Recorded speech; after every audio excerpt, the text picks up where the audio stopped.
Здравейте, приятели! Днес ще видим дали има екип на Левски в Брухеван.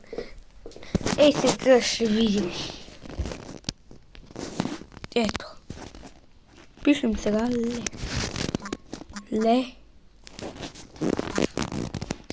Ето, Левски. И гледайте какво става. Има... Мисля, че най-новия или не. Ако бъркам, пишете в коментар. Също има и този, и този. Има много екипи на Левски. Но сега да видим дали има панталони. Да видим. Левски, ето. Има и гаща на Левски, е това. И това също. Ето, гледайте.